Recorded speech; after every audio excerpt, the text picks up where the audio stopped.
আজ আমরা এসেছি এক পরিত্যক্ত ভয়ঙ্কর কারখানায়। হ্যাঁ বন্ধুরা, আজ আপনাদের দেখাতে চলেছি সেই কলাবাগানের সেই ভয়ঙ্কর কারখানাটা। তাই ভিডিওটা স্কিপ না করে সম্পূর্ণ ভিডিওটা দেখার অনুরোধ রইল। আজ এক ভূতের বাড়ি আপনাদের নিয়ে ঘুরে দেখব, অবশ্যই আমার সাথেই থাকবেন।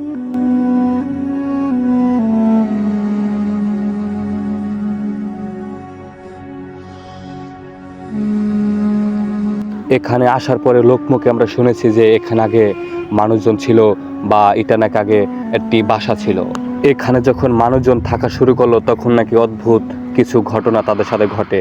আমরা এখন যাচ্ছি ঘরের জানালার দিকে। দেখুন কত ময়লা ধুলো এখানে জমে আছে।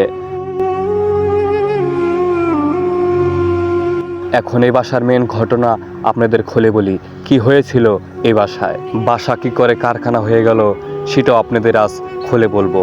2003 সাল থেকে 10 সাল পর্যন্ত এ বাসায় মানুষজন ছিল বা মানুষজন থাকতো।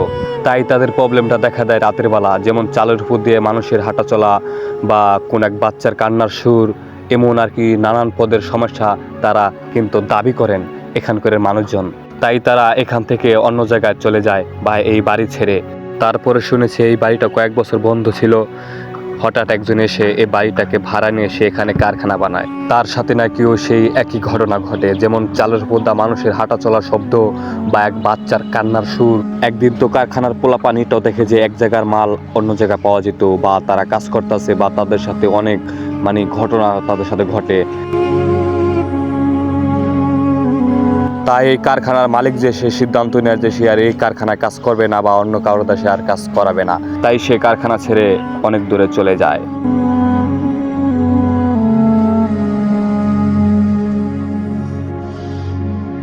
এই বাড়ির মালিক যে সে সিদ্ধান্ত নেয় এক মসজিদের ইমাম সাহেব এনে সে দেখতে চায় এখানে কি আছে, কেন বা আমার এই বাসায় মানুষ থাকে না, আর কেনই বা তারা ভয় পেয়ে এখান থেকে চলে যায়। মসজিদের ইমাম সাহেব এসে জানতে পারলো যে এখানে চারটি জিন থাকে, 2টি মেয়ে আর 2টি ছেলে। ইমাম সাহেব এটাও বলল যে জিন নাকি আগে এখানে ছিল, সে যখন বাড়ি উঠায় বা তারপরে নাকি তারা অন্য কোনখানে না গিয়ে তারা এই বাড়িতে থাকা শুরু করলো। ইমাম সাহেব বাড়িওয়ালাকে কিছু তাবিজ দিয়ে সে ওই বাড়ি থেকে সে চলে যায়। তারপর থেকে এই বাড়ি জিনের বাড়ি বলে বন্ধ হয়ে যায়। আজ এ পর্যন্তই বন্ধুরা। যদি আমার ভিডিওটা ভালো লাগে অবশ্যই আমার চ্যানেলটিকে সাবস্ক্রাইব করে দেবে আর আমার সাথেই থাকবে।